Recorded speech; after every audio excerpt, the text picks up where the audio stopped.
Morning 33 లక్షలు ఇస్తే 50 లక్షలు జమ చేస్తామని మోసం. ముఖ్యంగా ఇలాంటి వాళ్ళు చాలామంది ఉంటారు. ఈ ఖర్చు పెడితే మేము 5,000 ఇప్పిస్తాం, 10,000 ఇప్పిస్తాం, అదేవిధంగా అక్కడ అది వస్తుంది ఇది వస్తుంది అని చెప్పి మాయమాటలు చెప్పి ఆ యొక్క రోజువారీ ఖర్చులు లేదా మందు తాగడానికో లేకుంటే ఇంకోదానికో ఈ యొక్క పక్కవాడిని బుట్టలో వేయడం పరిపాటిగా ఉంటుంది. సిగరెట్కి కానీ గుట్కాకు కానీ ఇంకోదానికి కానీ ఈ విధంగా చేసే వాళ్ళను మనం కోకొల్లలుగా మనం చూస్తూ ఉన్నాం. ఇక లేదా బెదిరించి 50-100 రూపాయలు మందుకు ఓసి తాగడానికి కూడా ఇచ్చేటువంటి మహానుభావులు కూడా మనకు తారసపడుతూ ఉంటారు. దీంట్లో భాగంగా ముఖ్యంగా 33 లక్షలు ఇస్తే 50 లక్షలు జమ చేస్తామని చెప్తే ఎలా నమ్మారు అనేటువంటిది మనము గమనిస్తే నమ్మిస్తారు. ఏ విధంగా అంటే ఇది ఆంధ్రప్రదేశ్ ప్రొద్దుటూరులో జరిగింది. మీరు 33 లక్షలు ఇస్తే చాలు మీ బ్యాంకు ఖాతాలో 50 లక్షలు జమ చేస్తామని ఆ మోసగాళ్ళ ముఠ నమ్మబలికింది. అది నిజమని నమ్మిన వ్యక్తిని ఆ ముఠా నిండా ముంచింది. ఏడాది తర్వాత 5 నిందితులతో కూడిన మోసగాళ్ళు ముఠాను పోలీసులు అరెస్ట్ చేశారు. వీరాన్ని మంగళవారం రాత్రి వైఎస్ఆర్ కడప జిల్లా ప్రొద్దుటూరు ఏసీపీ విభూకృష్ణ తన కార్యాలయం వెల్లడించారు. ప్రొద్దుటూరు పట్టణం గోకుల్ నగర్కు చెందిన ఆదిమూలం గంగప్రసాద్ మోసగాళ్ళ ముఠాకు చిక్కి మోసపోయారు.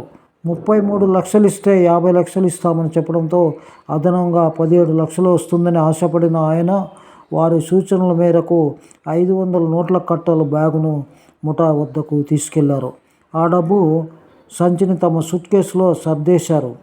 ఎంతసేపైనా తమ ఖాతాలో 50 లక్షల డబ్బులు జమ కాకపోవడంతో ముఠా సభ్యులను ఆయన ప్రశ్నించడం, మీ డబ్బు మీరు తీసుకెళ్ళండి అంటూ ముఠా సభ్యులు పథకం ప్రకారం ముందేగానే సూట్ కేసులోని కింది వరుసలో తెల్లటి పేపర్లతో నింపిన అదే రంగు కలిగిన మరో బ్యాగును అతనికిచ్చి వెళ్ళిపోయారు.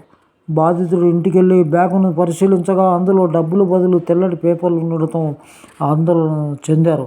పోలీసులను ఆశ్రయించడంతో గత ఏడాది జనవరి 7న కేసు నమోదు చేశారు. పులివెందుల మండలం రంగాపురానికి చెందిన కొమ్మర్ది గంగులయ్య, బెంగళూరులోని అసన్మరహల్లి ప్రాంతానికి చెందిన పఠాన్ సత్తార్ అలియాస్ బాషా, శ్రీకాకుళం జిల్లా రాజారం మండలం పుచ్చల్ వీధికి చెందిన అంకం నాగేష్, హైదరాబాద్ దిల్సుఖ్నగర్లోని శాలివాహన ప్రాంతానికి చెందిన గోపాల్ రెడ్డి, నెల్లూరు జిల్లా అల్లూరు మండలం గాంధీ కాలనీకి చెందిన తిరుపతి పెంచులను అరెస్ట్ చేసి 8.50 లక్షల నగదును చేసుకున్నట్లు ఏసీపీ వివరించారు.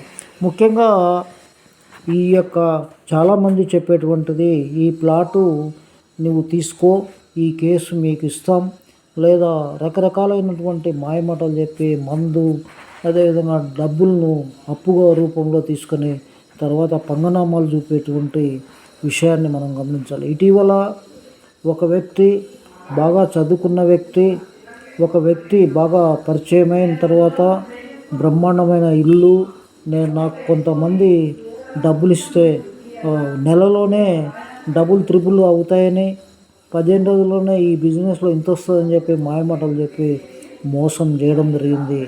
ఆయన ఇచ్చినటువంటి చెక్కులు బ్యాంకులో వేయగా డబ్బులు లేవని బయట వచ్చినాయి.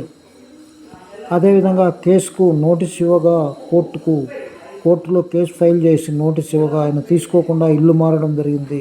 ఈ రకరకాలైన వైట్ కాలర్ మోసం చదువుకున్న వ్యక్తులు చాలామంది మోసపోతున్నారు. కాబట్టి జాగ్రత్తగా ఉండాలని, అదేవిధంగా సిటీలో ఇలాంటివి సర్వసాధారణమే. ఒక 10 రూపాయలు సిగరెట్ కోసం, 20 రూపాయలు సిగరెట్ కోసం, మందు కోసం, గుట్కా కోసం, అదేవిధంగా ఒక ఛార్జీ పెట్టించుకోవడానికి ఒక 50-100 రూపాయలు ఖర్చు పెట్టడానికి కూడా మాయమాటలు చెప్తే 5,000 ఇప్పిస్తాం, 10,000 ఇప్పిస్తాం, లక్షలు ఇప్పిస్తాం, ప్లాట్ ఇప్పిస్తాం, అక్యుడేషన్ ఇప్పిస్తాం, పేపర్లో అది ఇప్పిస్తాం, ఇది మాయమాటలు చెప్పేటువంటి వ్యక్తులు చాలామంది మనకు తాటసపరుస్తున్నారు. వారి మాయలో పడి ఎవరు కూడా ఆ విధంగా చేయకూడదని విజ్ఞప్తి చేస్తూ, అదేవిధంగా మోసపోకుండా ఈజీ ఎర్న్ మనీ అనేది అలా కార్డు ఇస్తే డబ్బులు వస్తాయని చెప్పే వాళ్ళని నమ్మొద్దని, అదేవిధంగా స్వశక్తితో పని చేసుకొని బతకమని చెప్పి మనం చెప్తా ఉన్నాం. చదువు సంధ్య లేనటువంటి వాళ్లకు రౌడీజాలు నేర్పించి లేదా మెలకువలు నేర్పించి ఎక్కడి దగ్గర నుంచి డబ్బులు ఈజీగా ఎన్నుకోచేయాలని నేర్పించినటువంటి మహానుభావులు చాలామంది ఉన్నారు. నారద మహర్షులు, అదేవిధంగా 420 అయినటువంటి వాళ్ళు, ఇన్ఫార్మర్స్ అందరు కూడా ఉంటారు. వాళ్ళ మాయమాటలు నమ్మి ఎవరు మోసపోకూడదని, ఇప్పుడు కొత్త రాగాన్ని ఎత్తుకోకూడదని చెప్పి కోరుకుంటూ ఈ వీడియో చేయడం జరిగింది. 33 లక్షలు ఇస్తే, క్యాష్ ఇస్తే అకౌంట్లో 50 లక్షలు అంటే ఇది తప్పు ఎవరిది? చెప్పిన వాళ్ళది కాదు, తీసుకున్న ఆ డబ్బులు ఇచ్చి పంపించినటువంటి వాళ్ళదే తప్పు. ఎలా ఇస్తారు? అది దొంగ నోట్లు అయినా ఉండాలి, లేదంటే వేరే ఏదైనా ఉండాలి. కాబట్టి ఆ విధమైనగా ప్రజలు మోసపోవద్దని, రూపాయికి 2 రూపాయలు వస్తాయంటే ఎలా వస్తాయి అనేది మనం గమనించాలి. మనం చూసాం ఇప్పటికీ ఈ యొక్క మోసం చేసినటువంటి రియల్ ఎస్టేట్లో ప్రజలకు ఇప్పటి వరకు డబ్బులు చెందలేదు. మనం చాలా గమనించాం. 2009లో జరిగినటువంటిది ఇప్పటి వరకు డబ్బులు ఎలా వస్తాయి? ₹1,00,000 డిపాజిట్ చేస్తే 30,000 కమిషన్లకు పోతే ఆ డబ్బులు పెట్టి రియల్ ఎస్టేట్లో ప్లాట్లు కొంటే పెరుగుతాయా, తగ్గుతాయా, ఏం జరుగుతుందో ఎవరికి తెలియదు. రియల్ మోసం చేసినటువంటి చాలా కంపెనీస్ ఈ విధంగా ప్రజలను మోసగిస్తాయి. ఇంకొక సిస్టాన్ని గతంలో కట్ అయిపోయినప్పటికీ ఇప్పటికి కూడా ఒక మనిషి ఇద్దరిని చేర్పిస్తే ఇద్దరు నలుగురిని అన్నటువంటిది కూడా చెప్తా అంటారు. ఇది కూడా కరెక్ట్ కాదు. మీకు బిజినెస్ చేసే వాళ్ళు సీదా బిజినెస్ చేసుకోవాలని చెప్పి తమ డబ్బులు ఉంటే బ్యాంకులో వేసుకోవడం కానీ, లేదా ఇన్వెస్ట్మెంట్ చేసేటప్పుడు చాలా జాగ్రత్తగా చేసుకోవాలని కోరుకుంటూ ఈ వీడియో చేయడం జరిగింది. నమస్తే, నా పేరు వై చెన్నకేశ్వరుడే, అవేర్నెస్గా చెప్తున్నాను. నమస్తే, థ్యాంక్ యూ వెరీ మచ్.